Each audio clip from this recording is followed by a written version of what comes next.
Qu'est-ce que tu penses de ton propre visage? Tu te bats des fois avec des gens? La chose la plus illégale que tu aies faite, ton médicament préféré, la personne décédée avec laquelle tu aurais eu le plus envie de faire l'amour?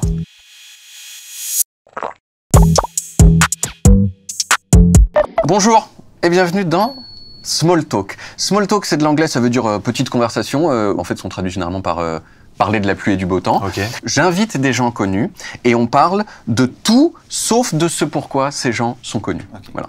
Donc, Bob Sinclair, bonjour. Salut David. Il y a quand même, parce que souvent on dit ça, on invite des gens connus, puis après ils disent, bah, attends, moi j'ai quand même des produits culturels à promouvoir, j'aimerais bien avoir une petite minute pour en parler. Ouais. Et donc on va faire ça, quand même, au milieu du podcast, il y aura une minute. Pas de souci. Moi j'aime bien parler d'autres choses, parce que je fais pas que de la musique et j'ai beaucoup de passion. Alors on va commencer avec le début de ton existence, si tu veux bien. Toi tu es né le 10 mai 1969. Exact. À Bois-Colombes. Alors, je suis né à Paris 11e. D'accord. Alors, il y a Wikipédia, c'est ma sœur qui est née à Bois-Colombes.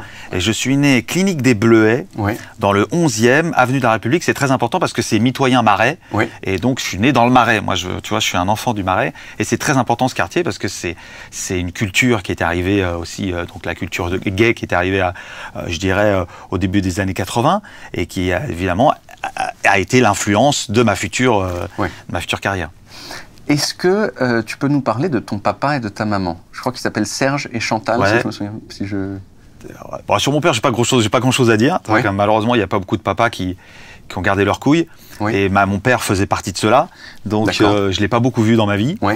Et par contre, maman, alors quand il n'y a pas de papa, il y a souvent une maman, oui, qui est l'égérie, bien sûr. Oui. Et ma mère, elle a un peu voué sa vie à ses enfants. C'est un peu son problème. Donc, oui, c'est ma sœur et moi. Donc, voilà, on a été... son leitmotiv dans la vie. Elle s'est un peu oubliée parfois, mais la chose, c'est que dès qu'elle est partie à la retraite, alors elle était attachée de direction, oui, donc ce qui me convenait parfaitement. Donc à un moment, à 62, je crois, elle pouvait partir en pré-retraite. Et moi, je lui ai dit dans les yeux, jamais tu ne seras à la retraite. Je veux pas te voir sédentaire, à rien faire, et puis à te voir comme ça vieillir progressivement. Donc j'ai besoin de toi. Tu vas venir au label et tu vas m'aider à gérer tout ça. Donc depuis 13 ans maintenant, elle est à mes côtés. Et elle gère les sous, elle est sur les réseaux sociaux, elle est partout, et voilà, et je travaille avec elle. Elle a 75 printemps cette année, et elle est en forme comme jamais. C'est génial. Et quel genre de maman c'était quand tu étais tout petit? C'est la maman poule par excellence. Hein. Alors, curieusement, ça m'a un petit peu affaibli. Oui. C'est-à-dire que quand tu donnes beaucoup d'amour à un enfant jusqu'à très longtemps, finalement, le petit garçon reste petit garçon longtemps. Oui. Donc, j'aurais voulu, moi, avoir un père un peu solide, qui me met au taekwondo, tu vois, qui me met à la boxe thaï, qui me fasse aller au sport, à la muscu, etc., tu vois, pour répondre un peu aux agressions quand t'es enfant. Donc, ça m'a beaucoup... Donc, t'étais un peu frêle. J'étais un peu... Pas frêle, j'étais un peu faible, oui, tu vois. Tu te faisais péter la gueule? Non, pas vraiment, parce que j'étais toujours dans mon coin, mais j'étais souvent seul, voilà. Et maman, c'est vrai qu'elle s'est inquiétée à un moment, mais j'avais pas de... Disons que je voulais être footballeur, mais tu vois, physiquement, j'étais faible. Après, je voulais être tennisman, mais physiquement, j'étais faible. J'étais toujours faible physiquement. Donc, il eût fallu que j'aille beaucoup plus au sport avec un papa sérieux qui était là au quotidien. Et donc, à la place de ça, ta maman, elle t'a mis à quoi si c'était pas au taekwondo? Elle m'a mis à rien. Ouais. Elle m'a mis à rien. Moi, j'y allais au football tout seul, mais j'y allais pas franchement. Tu vois, je faisais 1 heure ou 2 par semaine, et le tennis, c'était pareil. Pas assez pour créer un engouement chez moi. J'avais la passion, mais pas le talent. Tu vois. Est-ce que tu te souviens de quels étaient tes jouets? Avec quoi tu jouais dans les années 70?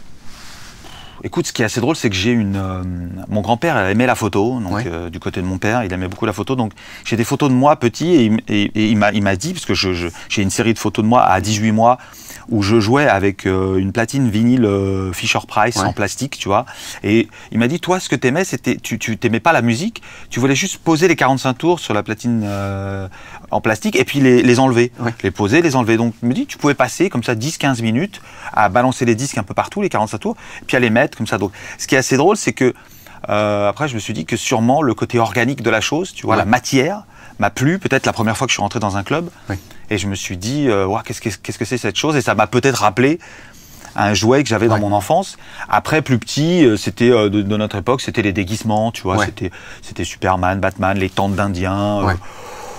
Je sais pas, beaucoup de... Il y avait Ken, peut-être aussi. Il y avait G.I. Joe, surtout. G.I. Joe, G.I. Joe, voilà, des petites choses comme ça.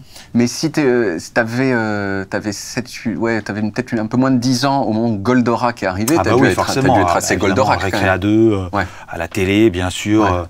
Fulgure au point, tout ça. Bien sûr, c'était... C'était Dorothée, le club Dorothée. Ouais. Il y a tout ça, il y avait Casimir, donc c'était pendant l'île aux enfants, etc. Et donc, bien sûr, il y avait tout ça, quoi, Sandkoukaï, tous ces trucs-là, quoi. Moi, j'ai grandi plutôt dans les années 80, et le grand jeu quand j'étais dans les cours de récréation quand j'étais petit, c'était les vignettes Panini. Et on jouait à la tapette, comme ça, où il fallait la retourner. Alors toi, tu jouais peut-être à la tapette. Moi, pas du tout. Pas à la tapette. Non, oui, évidemment. C'était quoi dans les cours de récréation ? Il y avait les collections, bien sûr, des équipes de football. Panini, bien sûr, il y avait ça. Alors moi, j'étais surtout sur les équipes de foot. Qu'est-ce qui avait marqué sur tes bulletins de classe quand tu étais... Alors, ce qui est assez, c'est que mon grand-père, on allait en vacances avec ma sœur, il avait une petite maison à Sifour-les-Plages, donc on y allait l'été. Et puis, en CM1, il nous faisait travailler déjà des programmes de 6e, 6e, 5e. Donc, il nous apprenait l'anglais et les maths. Il nous réveillait à 7h du mat le matin. C'était très compliqué à gérer pour nous, jeunes. On ne comprenait pas pourquoi. Bref, ça n'a pas été une période très plaisante, mais en même temps, quand je suis arrivé en 6e, du coup, donc j'étais premier de la classe, je parlais très bien anglais, donc 6e, 5e, 4e, 3e, magnifique. Et après, en seconde, j'étais dans le privé, après j'étais dans le public, donc c'était un peu plus compliqué. J'ai eu une hépatite virale en seconde. Donc c'était une espèce de jaunisse qui m'a mis au lit pendant 3-4 mois, donc j'ai raté ma seconde. Et après, j'ai un peu, pas lâché les études, mais bon, j'étais un peu moins bon. Voilà, j'étais un peu moins motivé. Mais tu as eu ton bac quand même. J'ai eu mon bac. Après, j'ai fait un bac +2. J'ai fait un BTS Action Commerciale que je n'ai pas eu parce que j'étais déjà dans le drame. C'est le drame, tu vois. Déjà dans la musique. J'étais déjà sorti dans les clubs. Je m'achetais des vinyles et tout. Ma tête était ailleurs. Donc premier de la classe... jusqu'en 3e. Jusqu'en 3e, donc premier de la classe au collège. C'est pas un moment où c'est encore super cool d'être premier de la classe quand on est au collège. Est-ce que tu étais un... J'étais un peu malgré moi parce que je te dis, j'avais déjà 2 ans d'avance par rapport à ce que m'avait appris mon grand-père. Mais je veux dire, est-ce que tu étais... parce que jamais, j'ai l'impression, dans la vie ensuite adulte, il y a une séparation aussi nette entre les populaires et les pas populaires. Est-ce que tu faisais partie du groupe des populaires ou plutôt des groupes du pas populaire ou entre les deux ou Tu veux dire si je faisais partie d'un clan à l'école? Est-ce que tu étais dans les cools ou les pas Non, pas du tout. Je n'étais pas du tout dans les cools, non. Pas du tout. Non, non, tu sais, il y avait des leaders de bande. Non, pas du tout. J'étais dans les faibles. J'étais dans les petits, un peu dans le coin, tu vois. Non, jusqu'en 3e, et pas... Est-ce que tu as des souvenirs un peu précis de choses agréables ou désagréables qui se sont passées, je sais pas, dans les cours de récréation au collège? Des gens qui te faisaient chier, disons, le seul truc... de gang, par exemple. Non, le seul truc, c'est que jusqu'à 16 ans, je faisais 1m55, tu vois. Donc 16 ans à 1m55, c'est dur, parce que tu as ta puberté qui explose, etc. Donc les filles me disent « Ah, il est mignon, il est mignon ». Donc j'étais beaucoup attiré par les filles, mais elles ne voulaient pas de moi. Ça a beaucoup changé. Vengeance d'une vie entière. D'accord. Donc c'était pas dans les coups, mais t'as pas souffert de ton collège. Non, alors le truc, c'est que j'aimais jouer au foot, mais j'étais pas le meilleur au foot. Donc dans les cours de récréation, les mecs voulaient pas franchement de moi dans l'équipe. Donc tu vois, le truc, voilà, le sport était en moi, mais j'avais pas le talent. Et ça, j'ai beaucoup souffert de ça, jusqu'à tard, et encore peut-être aujourd'hui, parce que j'aurais adoré jouer au tennis à haut niveau, etc. Mais c'est pas le cas, même si je suis un bon touriste, j'ai pas du tout le talent d'aller beaucoup plus haut. Donc j'aurais adoré faire une carrière sportive. Mais j'ai gardé en tout cas le mode de vie sportif dans ma vie d'aujourd'hui. T'as encore des amis de cette époque? Primaire, collège, lycée? Des amis, c'est beaucoup dire, mais en tout cas, il y a des gens que je revois, parfois. Alors, la notoriété, alors il y a 2 choses, après je sais pas si on va en parler, mais le fait de se passionner pour quelque chose comme la musique, et surtout la musique, alors je vais l'appeler musique électronique, mais au départ, moi c'était le hip-hop, c'était le rap, donc par le recyclage des sons et par toute cette culture hip-hop en général, tu te désociabilises totalement. C'est-à-dire que moi je passais 20 heures sur 24 dans ma chambre d'ado au départ à faire des sons, à bidouiller des sons, et donc en fait tu sors plus beaucoup, donc tu deviens assez ermite. Donc tu n'as plus beaucoup d'amis, tu lâches un peu les amis de l'époque, et après le succès, c'est encore pire. Le succès provoque de la jalousie en fait chez tes amis d'enfance, donc tu les perds. Donc tu as des nouveaux amis qui n'en sont pas vraiment, donc finalement tu te désociabilises tout au long de ta vie. Donc il y a des gens que tu as connus au collège-lycée et qui, quand tu es devenu célèbre, t'ont un petit peu rejeté? Un peu. Un peu. En tout cas que tu as perdu de vue par le travail et par eux qui avaient finalement une vie plus normale, je dirais. Et aujourd'hui, donc, ils sont plus dans ta vie. Bah aujourd'hui, ils reviennent parce qu'ils me disent. Alors, ce qui est sympa, c'est qu'ils me recontactent grâce aux réseaux sociaux et ils me disent ah, on t'a vu là et tout. Et donc, je les revois avec plaisir parce que maintenant, je les amène dans mon univers et puis on fait la fête ensemble. Enfin, moi, je suis au disque et puis voilà, eux, ils font la fête et puis on se rappelle plein de souvenirs. C'est génial. Pas du tout d'animosité, mais c'est juste de ma part le fait de s'être mis un peu de côté avec sa passion, quoi. Est-ce qu'il y a des profs qui t'ont marqué? Ouais, ma prof d'anglais, j'aimais bien ma prof d'anglais, Madame Chancel, je me souviens. Oui. Ah, une blonde. Alors, je suis pas très blonde, mais j'étais amoureux d'elle, je crois. Et elle t'a marqué pas à cause de l'anglais, du coup? Ouais, elle m'aimait bien. Non, mais tu vois, maman me donnait beaucoup d'affection, donc j'aimais bien les profs qui me donnaient beaucoup d'affection. Ce qui est une erreur totale, parce qu'on fait pas, voilà. Bref. Ça, c'est le divan, là, en fait. Bah, c'est intime, intime. Est-ce que tu te souviens de la première fois où on t'a reconnu dans la rue? Non. Et est-ce que tu te souviens du moment où c'était pas normal qu'on te reconnaisse, où tu le remarquais quand tu disais oh tiens, maintenant ça doit être 50 fois par jour. Comme c'était juste quelques fois et que tu fais. Comme je vis dans le Marais depuis toujours. Les gens qui sont dans le Marais m'ont toujours connu, même petit.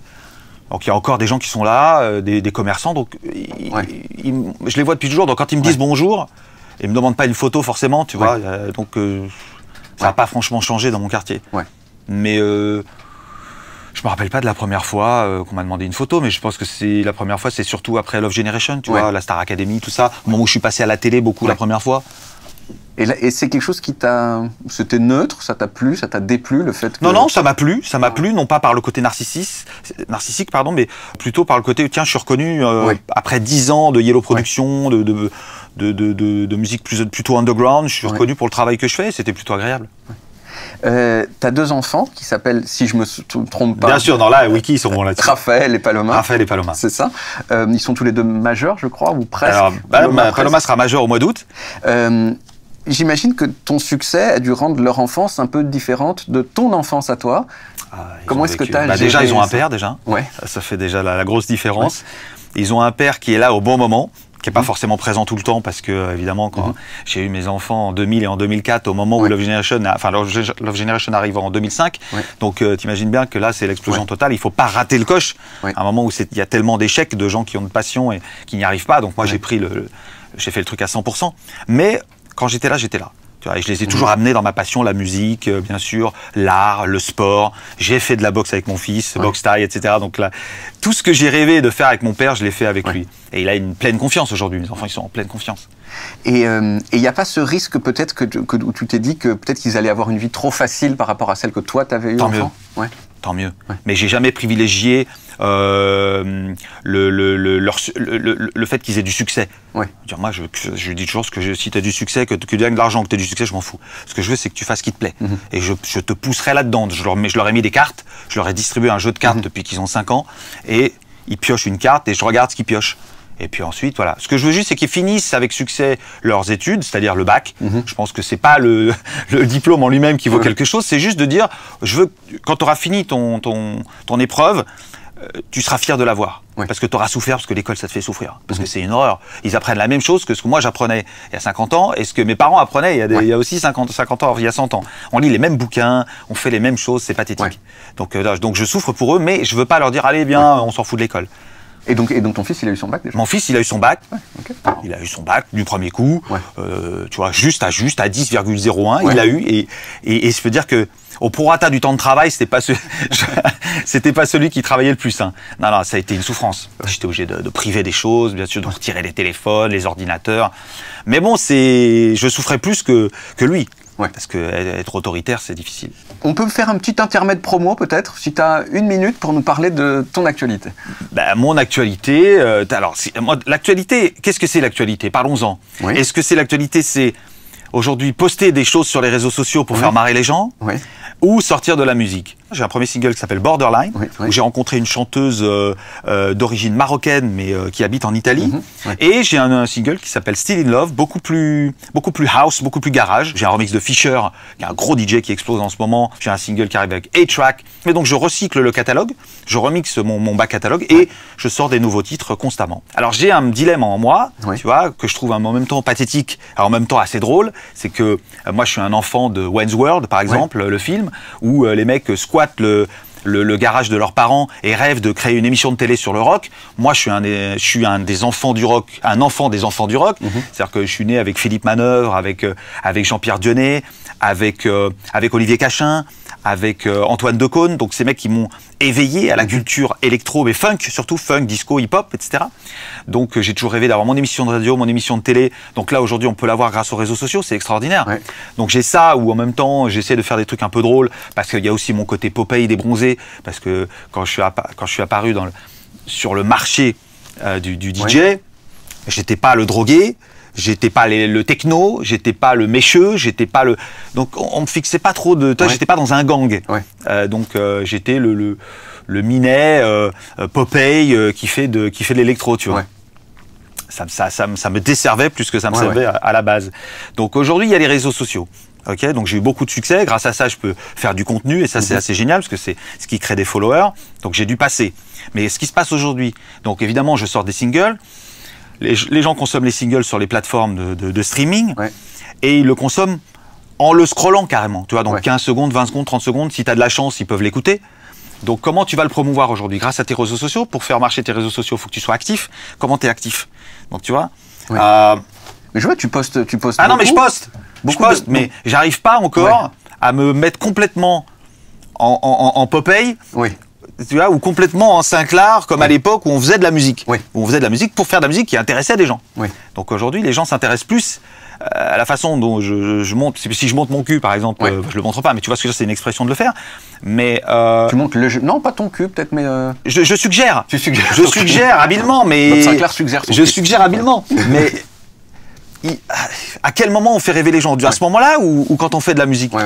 Je pense que quand je fais de la musique, je fais plus rêver personne.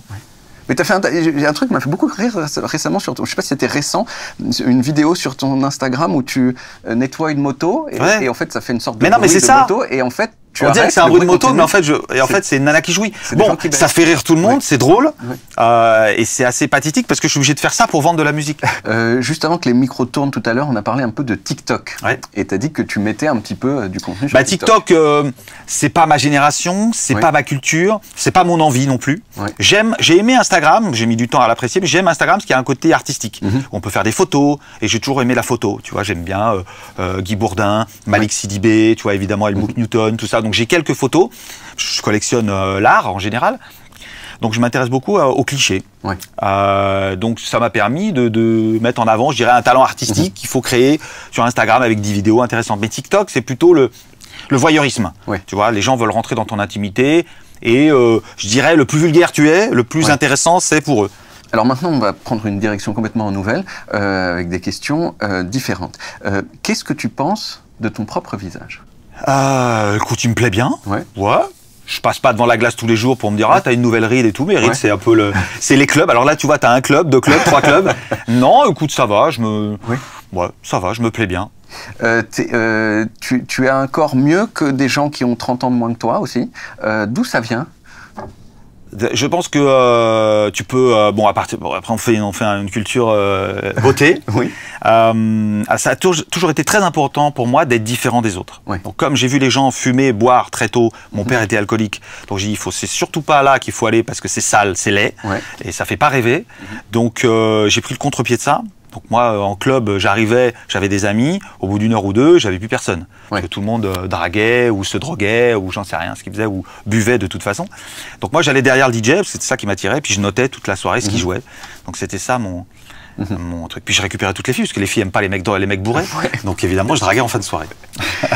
mais au niveau de ta musculature, parce que tu es musclé comme gars, enfin en tout cas par rapport à des grégalais comme moi. En tout cas, je t'ai vu récemment dans une vidéo où tu montres que tu as une sorte d'élastique qui te permet... Je m'entretiens au quotidien, c'est très important pour faire le métier que je fais. Il faut être, tu vois, c'est pas de se dire je me regarde dans la glace ou sur la plage pour me mettre en maillot de bain, etc.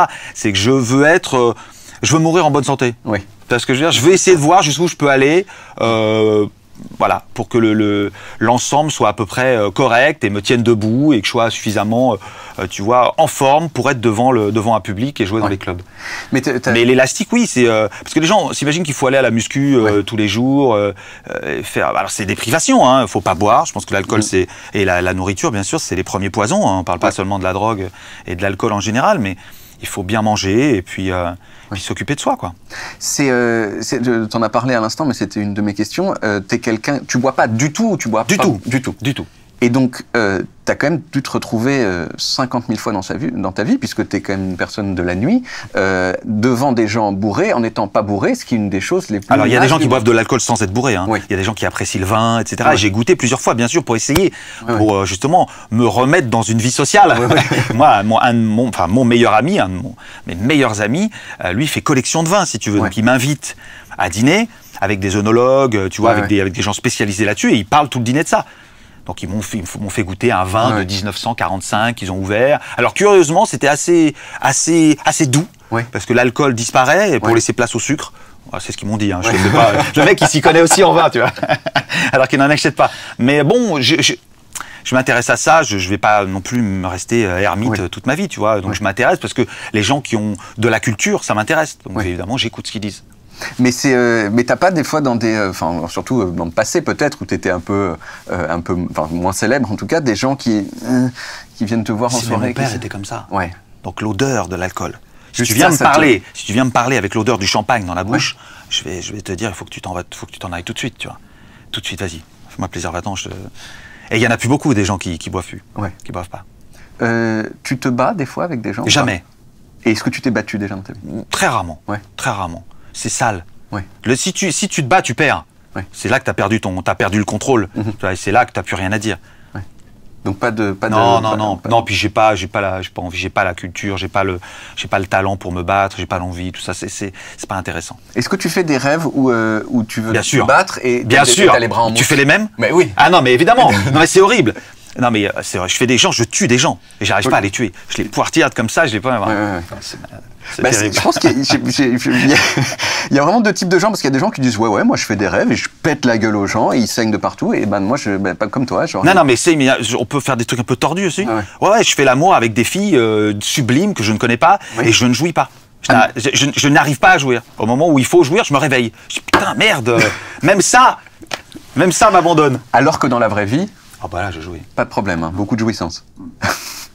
Bah il nous reste quand même ça. Bah oui, non mais déconner. Alors c'est peut-être une obsession personnelle, mais t'es aussi une des personnes les plus imberbes au nord de la Loire. Ah, t'es branché, d'accord, ok, on va y aller. Parce que toi, t'as beaucoup de poils. Voilà, mais après, il y a des femmes qui aiment les poils. Mais c'est ce que je disais. J'étais avec Panayotis Pasco l'autre jour, qui est un humoriste, et lui, il m'a dit genre, wow, t'es très poilu quand même. Je lui dis, ouais, mais c'est intéressant parce que je pense qu'il y a 5% des femmes qui aiment bien, mais celles qui aiment bien, elles aiment beaucoup. 5% des femmes qui aiment les poils? Peut-être un peu plus. Je pense pas, moi. Je pense qu'il y a beaucoup plus. Non, mais contrairement, je pense que les femmes, alors évidemment, là, on parle entre hommes, mais je pense que les femmes n'aiment pas les mecs musclés, machin. Elles aiment bien les mecs un petit peu, tu vois, normaux. Non, je pense que ça. Est-ce que ton imberbeté, elle est entièrement génétique, ou il y a des outils? Ouais, j'ai eu de la barbe à 40 ans, c'est pour te dire, Ah ouais. Ouais, c'est pour ça que tu dis que mon enfance a été compliquée. Ouais. Parce que quand je vois des photos de moi quand j'avais 16-17 ans, c'est impossible. Putain, tu reviens de loin, quoi. Je reviens de très loin. Mais en même temps, là, ça commence. Hein. Ouais. Ah, ça va être un carnage. Franchement, tu t'en sors quand même. Non, mais bon, je suis divorcé, tout ça, bien sûr, évidemment. Bon, malheureusement, j'ai perdu une femme extraordinaire, mais c'est comme ça. Ça fait pas longtemps que t'es divorcé, d'ailleurs? Ça fait 4 ans. 4 ans. Et pas de remariage? Non, surtout pas. Non, surtout pas. Alors, on a parlé un tout petit peu, tu joues ultra bien au tennis. Hein? Je joue modestement, je suis un bon touriste. T'es un bon touriste. Il y a quelques années, t'as dit à Tennis Magazine, je crois, en tout cas une publication de tennis, que tu voulais devenir 15-1. Ah, moi, c'était 15-1. T'es pas 15-1? Non, je suis pas 15-1. Alors là, aujourd'hui, je te dirais, je suis 30 parce que j'ai fait un tournoi dans ma vie il y a 2 ans. Et j'ai passé 7 tours, donc j'ai perdu à 15-3 pour toi, ça m'a permis d'être 30, mais j'ai perdu le bras aussi, parce que, évidemment, comme je joue de temps en temps, mais là, 7 matchs d'affilée, donc j'ai eu 2 tendinites, je me suis fait opérer, c'était l'horreur. Donc tu vois, je suis vraiment un tennisman de bas niveau. Tu vois, je suis assez médiocre. Mon physique, tu vois, il est là, peut-être qu'il est, bon, je suis musclé, mais alors, c'est d'une faiblesse. Tu t'intéresses beaucoup à la mode aussi. Est-ce que, un peu.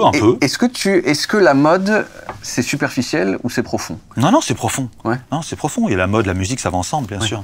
Mais j'aime autant le vintage, si tu veux, que Eddie Slimane, tu vois. Ouais. Toi, en revanche, t'as toujours eu les cheveux... Enfin, de ce que j'ai vu des images, t'as toujours eu les cheveux longs. Ouais. Comment tu as décidé d'avoir les cheveux longs et de les garder? Quand j'étais à l'armée, hein, je les ai coupés, ça allait pas du tout. Ouais. J'ai 100 sang, moi, je me coupe mes cheveux, j'existe plus. Mais parce que ça un peu... J'ai vu que la mode des cheveux longs a un peu monté, baissé, ouais, mais monté, tu sais, comme baissé. ça va, ça vient. En fait, en moment, je suis hors de la mode, je suis dans la mode, tout ça. Finalement, je suis toujours là. Ouais. Je me disais aussi en préparant cette interview que c'est pas facile dans la vie d'être moche. Genre les moches, ils ont généralement des moins bons travail, moins d'argent. Mais ça veut rien dire, on est beau et moche pour quelqu'un. Tu vois, ça veut dire en fait dans le monde occidental, ça veut quand même dire en fait il y a quand même une petite échelle qui se fait. J'ai l'impression qu'il y a un monde dans lequel c'est encore plus difficile de pas être tout à fait dans les normes. Les gens qui rentrent dans les boîtes de nuit à Ibiza ou dans les soirées un petit peu cool, c'est plus dur quand tu corresponds pas à ces canons. Le côté VIP de Régine, de Jean Rock, tu vois, les VIP rooms, etc. Le côté palace, bain-douche, c'est un peu disparu ça maintenant. À Paris, il reste encore des clubs comme l'Arc, mais c'est un peu has-been tout ça. Ouais. Là, on est vraiment... la culture techno revient très forte, je pense. On est plus inclusif avec les moches qu'on était. Mais encore une fois, moche, ça veut rien dire. Si t'il n'y a pas des traits parfaits, mais que tu as un look d'enfer. Voilà, et puis les moches, quand tu regardes les défilés de Jean-Paul Gaultier, il n'a jamais pris des beaux, il a pris des créatures. Voilà, moi j'aime les créatures. Mais quand tu disais tout à l'heure que dans tes rêves, tu faisais l'amour avec des filles sublimes... alors moi j'aime les filles sublimes, c'est sublime pour moi, mais j'aime les playmates, par exemple, tu vois. Je suis un fan du Geffner depuis, bon voilà, alors j'aime les playmates. Mais je ne drague pas de playmates. J'aime les filles, j'aime les brunes, le petit oiseau qui est dans un coin qu'on remarque pas. Celle qu'on remarque, moi, ça ne m'intéresse pas. J'ai l'impression que tu es une personne hyper mentalement équilibrée. Je suis très heureux. Que t'es en fait, tu prendras jamais de Prozac de ta vie. Non. Alors après mon divorce, je t'avoue, j'ai été voir un mec parce que j'avais du mal à dormir quand même. Hein. Pendant 1 mois et demi, ça a été dur. Hein. C'est 25 ans de mariage quand même. Tu te dis, ouais merde, il y a une vie après ça. Et puis j'ai essayé le somnifère. Ça m'a pas réussi du tout. Donc finalement, j'ai dit, bon, on va la faire à l'ancienne. Tu vas souffrir. Mais ça, fondamentalement, être mentalement équilibré, ça veut pas dire que tu souffres jamais. Ça veut dire que tu souffres quand il y a des raisons de souffrir. Tu vois. Non, mais si, je souffre énormément. Bien sûr, évidemment qu'on souffre intérieurement. Un artiste, il souffre. Tu serais pas artiste si tu souffres pas. Je pense que même le talent naît dans la souffrance. Et alors, c'est quoi ces souffrances-là que tu as sûrement la famille, tu vois, la rupture familiale, l'explosion familiale, le manque de père, le manque de repères, le manque de plein de choses. Peut-être aussi le trop d'amour de la mère. On souffre toujours de quelque chose. Bon, moi, je suis né dans le Marais, tu vois. Bon, forcément, je suis pas né. Mais le Marais, il y a 50 ans, c'était un quartier que personne ne voulait. C'était un quartier de bureaux avec le Forum des Halles. Beaubourg était pas encore là. C'était pas un quartier gay, ni culturel comme c'est aujourd'hui, ni fashion. Donc, mais bon, j'ai pas souffert du quartier, mais on souffre toujours de quelque chose. Et finalement, le fait d'être artiste, ça te désinhibe de quelque chose. Tu vois, comme je te dis, j'étais faible, j'intériorisais tout, j'avais pas beaucoup d'amis, tout ça. Bah, finalement, la musique, ça m'a permis de m'exprimer. Mais alors, une question très simple qui peut paraître neuneux, mais genre, donc tu as parlé de ton divorce, il y a des choses quand même qui te rendent triste quelquefois, genre au quotidien, quoi. Ou pas? Je trouve Paris sale. Les gens dorment dans la rue, tu vois, les gens dans des tentes. Tu vois, quand je vais souvent à l'aéroport, je me dis quand même, à la périphérie de Paris, il y a des gens qui ont des villages de tentes. Les gens à notre, alors je fais pas jouer, alors on devrait tous être égaux, allez-y, donnez, mais c'est pas ça, c'est juste occupez-vous des gens. Donc ça me rend triste. Pas donner des maisons à ceux qui n'en ont pas. Ouais, bien sûr. D'avoir quitté mes enfants, si ça m'a rendu triste. Voir lâcher ses enfants. Ils disent, ça y est, ils t'appartiennent pas. Ah merde, ils m'appartiennent pas. On fait plus de câlins et tout. Merde, il y a plus de bisous. Mais ils sont plus à la maison, ils vivent plus avec toi? Non, ils vivent plus avec moi. Ça, j'avoue, je le connais pas. C'est dur ça. Mais il est pas loin de chez moi. La dernière séquence de Small Talk, c'est une séquence que j'appelle c'est facile, hein, c'est le plus. Alors c'est les trucs le plus, tu vois. Et donc c'est des questions assez rapides auxquelles tu peux répondre comme tu veux. Quelle a été ta plus grande douleur physique? Est-ce que tu t'es brisé une jambe un jour? Est-ce que tu as eu des calculs rénaux? Est-ce que tu as eu un truc? Non. J'ai jamais été malade. Très honnêtement, j'ai juste une tendinite au bras qui est là depuis 5 ans, qui est très dure, mais c'est pas, c'est une souffrance au quotidien parce que la douleur est là. Ton médicament préféré, qu'est-ce que c'est? Le médicament que tu aimes le plus? Le rire de mes enfants. Et ça marche. Ah ouais. C'est le son, c'est la musique la plus belle au monde. Des rires d'enfants. De petits enfants. D'enfants grands aussi, mais voilà, plein de rires d'enfants autour de moi. La chose la plus chère, l'objet le plus cher que tu aies acheté de ta vie? C'est difficile à dire ça. T'en as acheté beaucoup des chers. J'en ai acheté beaucoup des très chers. Je me suis acheté un tableau de Jean-Michel Basquiat. Il y a 10 ans. que j'ai revendu, mais j'avais acheté très très cher. Ouais. Voilà, faut pas dire le montant, c'est indécent. Ouais. Mais non, la chose la plus illégale que tu aies faite de ta vie. Oh voilà, il faut la chercher celle-là. Ouais. Je suis peut-être passé au feu rouge il y a pas longtemps, mais honnêtement, non, mais j'adorais moi être Pied de Doherty. Oui. J'adorais moi être un chanteur de rock. J'ai regardé hier soir à la télé l'histoire des Rolling Stones en France, où ils se sont installés dans une villa à Saint-Jean-Cap-Ferrat, où ils se sont démontés pendant un an entre l'héroïne et tout ça.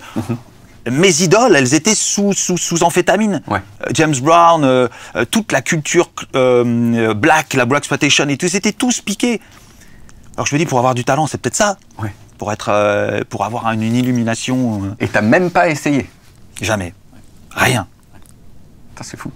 Force de caractère. Non, parce que moi j'ai le temps, l'argent, j'ai tout pour le faire, pour me démonter la gueule. Mais je vais mourir. Bah, comme généralement. Non, parce que regarde, Mick Jagger, il est plus en forme que jamais. Ouais. Et vu l'histoire, ils s'en sont mis tout ça. Bah, c'est pas 100%, disons que c'est assez dangereux pour la santé en fait. Voilà, c'est ce que j'ai compris, grosso modo. Et la chose de ta vie dont tu as le plus honte? C'est pas obligé de répondre. La chose de ma vie dont j'ai le plus honte? Un truc que tu as fait et dont que tu préférais ne pas avoir fait. Bah, j'étais infidèle. J'ai été extrêmement infidèle. Extrêmement infidèle. Mais bon, je t'ai dit, petit, j'étais faible, donc il a fallu que je me venge. Compensation. Quoi. Non, c'est quelque chose que tu fais quand tu manques de confiance en toi. Tu vois, c'est quelque chose quand tu fais que tu comprends pas qu'en fait ce que tu dégages est beaucoup plus important que ce que tu prouves à tes potes, tu vois, ou ce que tu veux fédérer comme image dans ton entourage. Quand on est jeune, on dit putain, elle tu l'as niqué, oh, putain, t'es vraiment un boss. Et elle aussi, putain, et elle aussi. Et tu prends confiance comme ça, c'est ça, t'es à côté, t'es à côté complet. La personne décédée avec laquelle tu aurais eu le plus envie de faire l'amour? Prince. Ah non, pardon. Prince, allez. Ok, c'est bon, c'est en boîte, c'est Prince. Ah non, Prince. Bah oui, Prince aussi. Je suis prêt à tout. Prince, mon idole à tout jamais. Ouais. Avec faire l'amour avec une femme, tu veux dire ou avec un homme. Écoute, voilà, on va dire ça, tu vois. Ouais. Si j'avais devais avoir ma première expérience homosexuelle, ce serait avec Prince. Ce serait avec Prince. Voilà. Juste pour montrer comment il fait, parce qu'il passait pas l'amour, mais passer des journées en studio avec lui, qui m'explique sa vie, sa carrière, machin. Et puis s'il fallait y passer, ben écoute, j'y serais passé. Ouais. Je comprends. Je pense que moi aussi, du coup, c'est trop tard, donc t'auras pas probablement d'expérience sexuelle. Non, je ferme pas la porte. On sait jamais. Non, on sait jamais. Une expérience. Ouais. Malheureusement, voilà, je suis 2000% hétéro. Personne n'est parfait en même temps. Hein. Bon, tout à fait. On a bien small talké, je crois. Ouais. Je crois que j'aime bien parce que c'est rare. De small talker. Je crois que c'est ma deuxième interview où on parle comme ça dans ma vie d'artiste. Bah cool, ça fait plaisir. Si, j'ai un petit cadeau pour toi avant c'est le même que je donne à tout le monde. C'est un petit cadeau sympa. Regarde, c'est ça. C'est un banco. Tu as la possibilité de gagner 5 000 euros. Alors, 5 000 euros. 5 000 euros, c'est pas plus malheureusement. Si je gagne, je dis, regarde, si je gratte pas encore, si je gagne, je les donne à une association de ton choix. Ok, très bien. Ok, très bien. Tu peux gratter avec avec ta carte bleue? Non, c'est mon diplôme de je sais plonger. Mon paddy. Ok, d'accord. Voilà. Alors grattez ici. Voilà. Bon, 0, ça commence bien. Et donc 0, c'est 0 ou j'ai une autre choix là? Tu as le d'autre choix, le deuxième. J'ai une autre chance, pardon. 1 euro. 1 euro. Donc j'ai gagné 1 euro. T'as gagné 1 euro. Tu vois, malheureux au jeu. Alors à qui est-ce qu'on va le donner maintenant? 1 euro, c'est vraiment, là, ce serait pas bien, mais je veux dire, s'il y a quelqu'un, je sais pas, dans la rue, peut-être qu'on pourrait te faire plaisir à 1 euro, c'est un peu, pareil, pas beaucoup non plus, mais faisons ça. Tu lui donneras avec plaisir. Faisons ça. Alors je donne ça à quelqu'un que je croise dans la rue. Exactement. Et je lui dis que ça vient de toi. Eh bah, dis-lui. Très bien. C'est la fin de Small Talk. Si vous avez bien aimé ce podcast, vous pouvez faire un truc assez sympa. Vous pouvez aller sur la page Wikipédia de Bob Sinclair et vous pouvez mettre les informations que Bob a dit. Bois-Colombes, c'est fini. Et il y a d'autres choses que peut-être tu as dit pour la première fois. Et ben la source. J'ai fait ma mea culpa sur plein de choses. Exactement. La source, ce sera ce podcast. Merci beaucoup. Merci David. Un plaisir de te rencontrer. C'est un plaisir. Bon cet épisode il est fini, va y avoir plein d'autres épisodes et si vous voulez être sûr d'en manquer aucun, eh bien cliquez sur le bouton qui permet de vous abonner à Smalltalk. Après je sais que s'abonner c'est un choix personnel, donc je vais pas vous forcer, mais si j'étais vous, je le ferais, c'est tout ce que je dis. À dans 2 semaines, parce que c'est tous les 15 jours, ok ?